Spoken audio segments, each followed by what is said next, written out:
नमस्कार, आप live cities देख रहे हैं। मैं हूं गरिमा भारती। बिहार में बरसात शुरू हो गई है और आपको पता है कि कई सारे इलाके हैं जहां पर बरसात का पानी अब जमा भी होने लगा है और धीरे धीरे कुछ समय के बाद बिहार के कई इलाकों में बाढ़ की वजह से परेशानियां बढ़नी शुरू हो जाएगी। ये तो हर साल की कहानी है, लेकिन इस बार बिहार सरकार की तरफ से कुछ किसानों को बड़ी राहत दी गई है। ये कहा गया है कि बाढ़ की वजह से अगर उनको नुकसान पहुंचता है तो बिहार सरकार उसका मुआवजा देगी, भरपाई करेगी। पूरी खबर आपको विस्तार से बताते हैं। कोरोना संक्रमण के दौर के बीच में आने वाले मॉनसून और उसके बाद संभावित बाढ़ को देखते हुए मछली पालकों के लिए केंद्र सरकार ने एसओपी के तहत बिहार सरकार बड़ी राहत देने की तैयारी कर रही है। बाढ़ की वजह से अगर किसी मछली पालक या मछली मारने वाले मछुआरे को जाल, नाव या डोंगी का नुकसान होता है तो उसे आपदा के तहत मानकर एक निश्चित राशि बिहार सरकार के आपदा विभाग की तरफ से दी जाएगी। यह जानकारी बिहार के पशुपालन और मत्स्य मंत्री मुकेश सहनी ने दी है। उन्होंने यह भी बताया है कि अगर कोई मछली पालक तालाब में मछली पालन करता है और अगर बाढ़ की वजह से उसे मछली का नुकसान होता है तो वैसे तालाब का भी इंश्योरेंस कराया जाएगा ताकि नुकसान की भरपाई हो सके। मुकेश सहनी ने बताया कि तालाब के इंश्योरेंस के लिए कुछ कंपनियों से फिलहाल बातचीत चल रही है, बहुत जल्द फाइनल हो जाएगा और उन्होंने कहा कि हमारी कोशिश है कि बाढ़ के हालात बनने के पहले तालाबों का इंश्योरेंस का काम हो जाए ताकि मछली पालन करने वाले लोगों को अगर बाढ़ की वजह से नुकसान होता है तो उसकी भरपाई समय रहते हो सके। दरअसल उत्तर बिहार के कई जिले हर साल बाढ़ से प्रभावित होते हैं और उन्हीं इलाकों में सबसे ज़्यादा मछली पालन का काम भी होता है।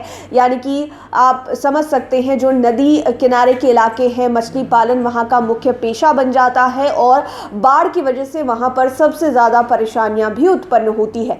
साथ ही बड़ी संख्या में मछुआरे भी छोटे छोटे नाव और डोंगी पर सवार होकर जाल की मदद से मछली मारते हैं, लेकिन कई बार बाढ़ की वजह से उन्हें नाव और जाल का नुकसान होता है और साथ ही साथ बाढ़ की वजह से मछली पालन के लिए बनाए गए तालाब को भी नुकसान पहुंचता है। मछलियां बहकर दूसरी तरफ चली जाती हैं। इन सबको देखते हुए पशुपालन एवं मत्स्य विभाग ने ये कदम उठाने की तैयारी कर ली है। दरअसल केंद्र सरकार ने यह योजना 2014 में ही लागू कर दी थी, जिसका फायदा कई राज्य उठा रहे हैं, लेकिन बिहार में पहली बार यानी कि साल 2021 में इसकी शुरुआत होने जा रही है।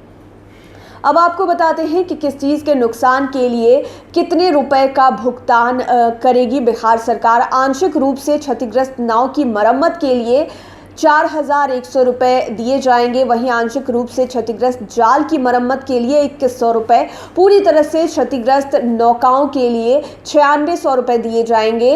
वहीं पूरी तरह से क्षतिग्रस्त जाल के लिए 2,600 रुपये, क्षतिग्रस्त मत्स्य बीज फार्म के लिए इनपुट सब्सिडी 8,200 रुपये प्रति हेक्टेयर मिलेगा और मछली फार्मों की मरम्मती के लिए 12,000 रुपये प्रति हेक्टेयर दिए जाएंगे। तो बिहार सरकार के पशुपालन एवं मत्स्य विभाग की तरफ से यह जानकारी दी गई है। मुकेश सहनी ने खुद कहा है कि बाढ़ के पूरी तरह से आगमन के पहले ही तालाबों का अगर इंश्योरेंस हो जाएगा तो मत्स्य पालकों के लिए ये चीज़ें आसान हो जाएगी। जो किसान मछली पालन करते हैं उनके लिए काफ़ी राहत मिल जाएगी अगर बाढ़ के कारण कोई नुकसान होता है और उन्हें सरकार की तरफ से इसका मुआवजा दिया जाता है। तो देखने वाली बात ये होगी कि इस बात को इम्प्लीमेंट होते कितना दिन लगता है और सरकार हालांकि बिहार में पहली बार इस काम को करने जा रही है तो किस तरह से करती है और कितने लोगों को इसका लाभ मिल पाता है, ये भी देखने वाली बात होगी।